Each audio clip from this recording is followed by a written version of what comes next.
చిన్న చిన్న పాట్స్ ఉంటాయి. చాలా లిమిటెడ్ సాయిల్ అవసరం పడుతుంది, ఎక్కువ సాయిల్ అవసరం పడదు వాటికి. ఒక టైప్ ఆఫ్ సాయిల్ వాడతాం అనమాట. ఆ సాయిల్ తో మనకి 100% జర్మినేషన్ వస్తుంది. అలాగే దాని హార్వెస్ట్ కూడా చాలా బాగా వస్తుంది అనమాట. అయితే ఈ సాయిల్ ప్రిపరేషన్ చేసుకోవడానికి ఏంటంటే మనం చాలా తక్కువ ఇంగ్రీడియంట్స్ వాడతాము, ఎక్కువగా వాటర్ రిటెన్షన్ ఉండకూడదు అనమాట. అందుకే ఒక వెరైటీ సాయిల్ ప్రిపేర్ చేసాము. అదే సాయిల్ మేము ఎప్పుడు వాడుతూ ఉంటాం అనమాట. అలాగే పాట్స్ ఎలాగ చేసుకోవాలో కూడా చెప్తాను, పాట్ లేయరింగ్ కూడా మీకు చెప్తాను. సో ఫస్ట్ మనం సాయిల్లో ఇసుక తీసుకుంటామండి, గరుగ్గా ఉండాలి. అలాగే దీంట్లో కాంపోస్ట్ తీసుకుంటున్నాము. కాంపోస్ట్ ఏంటంటే కంప్లీట్గా మనము ఆర్గానిక్ కాంపోస్ట్ వాడతాము. సో ఇప్పుడు మనం తీసుకునేది ఏంటంటే ఈక్వల్ ప్రపోర్షన్ ఆఫ్ ఇసుక, సేమ్ పర్సంటేజ్ మనము కాంపోస్ట్ వాడతాము. ఈ రెండు బాగా కలిపేసేయాలన్నమాట. ఈ రెండు కలిపిన తర్వాత ఎప్సమ్ సాల్ట్ వాడాలన్నమాట.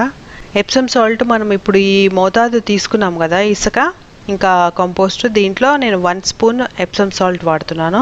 ఎప్సమ్ సాల్ట్ ఏంటంటే సీడ్స్ వేసారనుకోండి, సీడ్స్లో జర్మినేషన్కి హెల్ప్ఫుల్ అవుతుంది అనమాట ఈ ఎప్సమ్ సాల్ట్. సో ఇప్పుడు దీన్ని సాయిల్ ప్రిపేర్ అయిపోయింది. అయితే మనము సీడ్స్ వేసేటప్పుడు కొన్ని స్టెప్స్ ఫాలో అవ్వాలి. సీడ్స్ బాగా జర్మినేషన్ అవుతాయి, అలాగే అవి పెరుగుతున్న కొద్దీ వాటికి మంచి పోషకాలు వస్తాయన్నమాట. సో మనం పాట్ ఎప్పుడైనా తీసుకుంటే కూడా కంప్లీట్గా డ్రైనేజ్ ఫెసిలిటీ బాగా ఉన్న పాట్ తీసుకోవాలి. దీంట్లో ఈ కన్నాలు నింపడానికి మనము కొబ్బరి పీచు కానీ లేకపోతే ఒక క్లాత్ కానీ వాడతాం అనమాట. కోకోనట్ షెల్స్ ఉంటాయి కదా, కొబ్బరి చిప్పలు ఉంటాయి కదా, కొబ్బరి చిప్పలు రివర్స్లో పెట్టుకోవాలన్నమాట. దాంట్లో ఏంటంటే వాటర్ ఈజీగా ఫ్లో అయిపోతుంది అనమాట.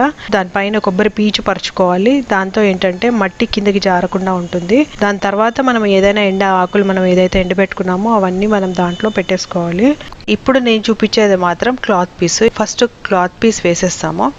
వేసిన తర్వాత 2 ఇంగ్రీడియంట్స్ చాలా ఇంపార్టెంట్ అనమాట. ఇటు ఏంటంటే డ్రై బనానా పీల్ అనమాట, అంటే కంప్లీట్గా డ్రై చేసిన బనానా పీల్.